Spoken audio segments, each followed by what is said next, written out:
오늘 이야기해볼 내용은 재테크적인 내용이라기보다는 마인드에 조금 더 직접적으로 연결된 내용입니다. 하지만 이 내용도 어떻게 보면 재테크에 적용될 수 있는 부분이 있기 때문에 꼭 들어주시면 좋을 것 같고 분명 여러분의 삶에 도움이 되는 내용이라고 생각을 합니다. 일단 썸네일이 조금 센데요. 병신처럼 굴지 말라고 제가 썸네일을 써놨습니다. 그런데 이게 제가 이야기하는 게 아닌 그랜트 카돈이라는 빈민가에서 수천억의 자산가가 된 인물이 자신의 책에 직접 써놓은 말이거든요. 그러니까 이 오만한 놈은 뭐야? 보다는 도대체 무슨 내용인데 그 마음으로 들어주셨으면 좋겠습니다. 오늘의 내용은 그랜트 카돈의 10배의 법칙을 기반으로 하여 이야기를 해보려고 합니다. 이 책의 기본적인 내용은 성공을 하고 싶다면 우리가 성공을 이루기 위해 이 정도는 해야겠다 생각하는 정도가 있잖아요. 예를 들어 자영업자로서 성공을 하려면 손님에게 이 정도의 친절, 이 정도의 맛, 이 정도의 홍보는 해야지 하는 이 정도 말이죠. 그랜트 카돈은 이런 우리의 이 정도의 10배를 해야 성공을 할 수 있다고 이야기를 합니다. 그리고 그 중간에서 오늘 제가 썸네일로 쓴 병처럼 굴지 말라는 이야기가 나오는 것이죠. 우리는 세상을 살면서 많은 문제들에 부딪힙니다. 그런데 그 문제들이 우리가 견뎌내기 힘든 문제들일 경우에 남 탓, 상황 탓을 하는 경우가 매우 많은데요. 돈이 없어서 이 문제는 해결이 안 돼 같은 상황 탓을 하기도 하고 누구 때문에 이런 문제가 생긴 거야 같은 남 탓을 하면서 말이죠. 그런데 그랜트 카돈은 이러한 남 탓, 상황 탓을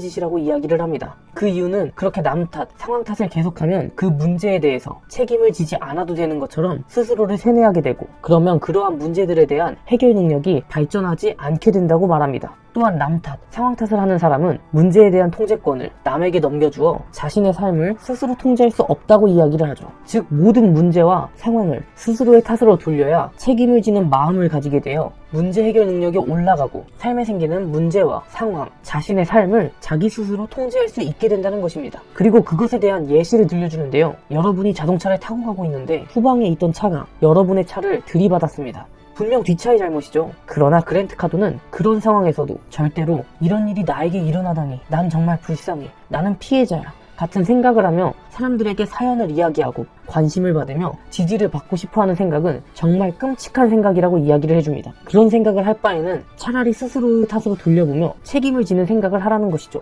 그랜트 카돈은 이런 후방 차량이 들이받는 사고를 당해도 속으로 내가 10분 일찍 혹은 10분 늦게 출발했다면 사고가 안 났을 텐데, 내가 이 도로가 아닌 다른 도로로 갔다면 사고가 안 났을 텐데 라는 생각을 하라고 합니다. 이런 이야기를 하면서 그랜트 카돈은 어떠한 사건, 문제에 당신이 휩쓸렸다면 그것은 당신이 정확히 사건이 일어나는 시간에, 정확히 사건이 일어나는 장소에 당신의 결정으로 그곳에 있었기 때문이다 라고 이야기를 합니다. 분명 그 사고가 일어남에 있어서 우리 스스로의 결정이 포함되었다는 것이죠. 근데 그렇다고 이런 후방차가 와서 사고를 내는 경우에 내 잘못도 있으니 50대 50으로 보험 처리하시죠, 이런 소리를 하라는 게 아닙니다. 처리할 건 제대로 처리하고 오셔야 합니다. 그리고 또 다른 예시도 들어주는데요. 바로 동네의 정전사고입니다. 동네에 정전사고가 일어난 원인이 누군가가 발전기에 차량 충돌 사고를 냈을 수도 있고, 많은 사람들이 동시에 많은 전기를 사용했을 수도 있고, 지진 같은 자연재해 때문일 수도 있습니다. 그런데 우리는 전기료를 밀린 적이 없죠. 그러나 전기료를 밀린 적 없이 성실히 납부한 우리도 이러한 사고 때문에 냉장고도 사용할 수 없고 물을 끓일 수도 온수를 사용할 수도 없는 상황이 나오게 됩니다. 그러나 이러한 때에 행정당국을 비난하며 남 탓을 하지 말고 왜 내가 예비발전기를 하나 사두지 않았는지에 대해서 자책을 하라고 이야기를 합니다. 내가 예비발전기를 사두었다면 이런 정전사태가 일어나더라도 내 냉장고는 잘 작동할 것이고 물도 끓일 수 있고 온수를 사용할 수도 있을 테니까 말이죠. 이렇게 어떤 문제나 상황이 발생하였을 때 스스로를 탓하면 예비발전기 같은 해당 문제에 대한 해결법을 찾을 수 있게 됩니다. 그러나 남 탓을 한다면 상황이나 문제가 해결되지 않을 뿐더러 그냥 스스로의 기분만 망칠 뿐입니다. 그러니 스스로의 탓으로, 스스로의 책임으로 돌려 문제를 해결해 나갈 방법을 찾고 삶의 통제권을 가지라고 이야기하는 것이죠. 정말 중요한 겁니다. 내 삶의 통제권. 우리의 주변에도 이런 통제권을 잃고 문제들에 둘러싸인 사람들이 많이 있습니다. 그런데 그들은 그 문제들을 나라가 이래서, 사회가 이래서, 어떤 정치인 때문에 이런 문제가 발생했고 기성세대가, 젊은 세대가 라는 끊임없이 남 탓을 하고 있죠. 그러면 문제 해결 능력이 발전할 수도 없고 제일 중요한 스스로의 삶의 통제권을 누군가에게 넘겨져 버리는 것이 됩니다. 그렇게 저자는 모든 문제들에 대해서 스스로 탓하고 스스로 책임지는 것이 현명한 것이고, 자꾸 남 탓하고 상황 탓을 하는 것이 병짓이라고 이야기를 하는 것이죠. 만약에 여러분이 정말 최선을 다해서 스스로의 책임으로 돌리려고 노력했음에도 여러분의 결정권을 벗어난 문제가 생길 수도 있는데요. 저자는 이런 경우에도 해당 상황에 대처하는 내 스스로의 자세는 내가 결정할 수 있다 라고 이야기를 합니다. 이게 대체 무슨 말이야?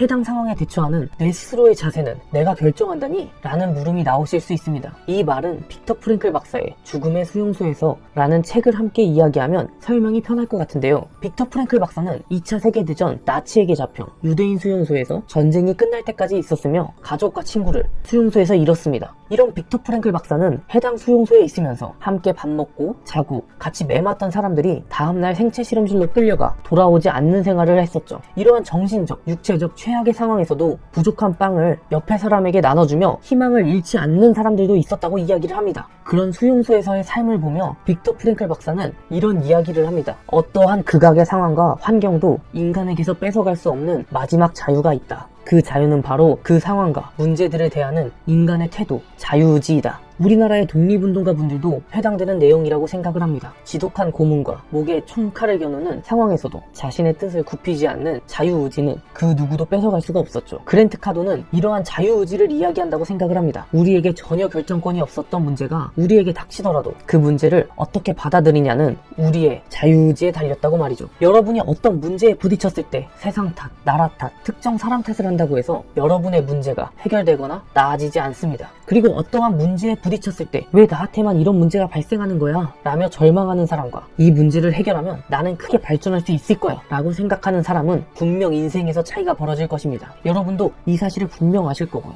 그렇기에 여러분이 해당 문제와 상황에 대해 스스로 책임지고 삶의 통제권을 가지시길 바라며 여러분의 삶의 문제를 받아들이는 태도를 생각해 보시는 기회가 되셨으면 좋겠습니다.